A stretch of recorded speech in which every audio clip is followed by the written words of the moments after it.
Hello నిరుద్యోగి చలో గాంధీ భవన్ పేరుతో ఏఈఈ అభ్యర్థులు ఆందోళనకు దిగారు.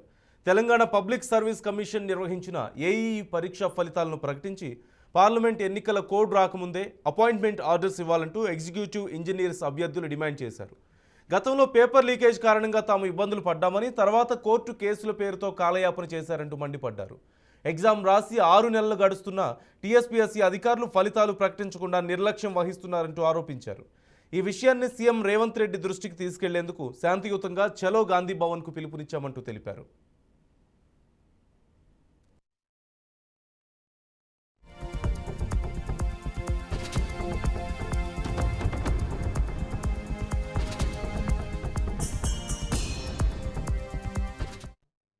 డాక్యుమెంట్ వెరిఫికేషన్ చేయాల్సిందిగా కోరుతున్నాం. మేము ఎందుకు ఇంత హక్కుతో అడుగుతున్నామంటే, ఎలక్షన్ టైంలో గత ప్రభుత్వంలో మాకేం న్యాయం జరగలేదు కాబట్టి మేము అన్నింటిలో నష్టపోయినాం సార్. నోటిఫికేషన్ ఇవ్వాలని మేమే కొట్లాడినాం, లీకేజ్ అవ్వకుండా ఎగ్జామ్స్ పెట్టాలని మేమే కొట్లాడినాం, రిజల్ట్లు ఇవ్వాలని మేమే కొట్లాడినాం. ఇంకా కోర్టు కేసులు ఉంటే కోర్టు చుట్టూ కుక్కలు తిరిగాం సార్. మేము ఇంత చేస్తుంటే అధికారులు కానీ ప్రభుత్వం కానీ ఏం చేస్తుంది అనేది మా క్వశ్చన్. సరే, అంతా అయిపోయింది, ఇండెంట్స్ కూడా వచ్చేసినాయి.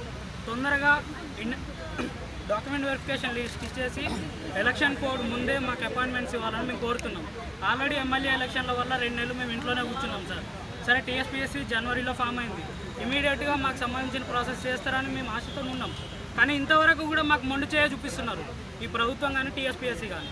కాబట్టి రేవంత్ రెడ్డి గారు దీని మీద చొరవ తీసుకొని మా పైన దృష్టి పెట్టి తొందరగా అపాయింట్మెంట్స్ ఇవ్వాలని మేము కోరుతున్నాం.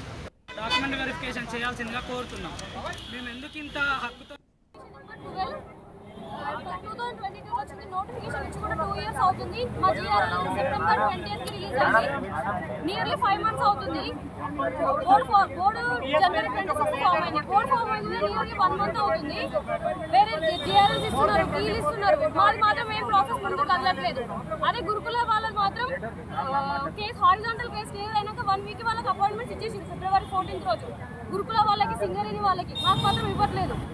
అదే ఎందుకు మా టెక్నికల్ వాళ్ళని ఎందుకు అట్లా చిన్న చూపు చూస్తారు, ఎందుకు పక్కన పెడుతున్నారు? 2022 వచ్చింది. నోటిఫికేషన్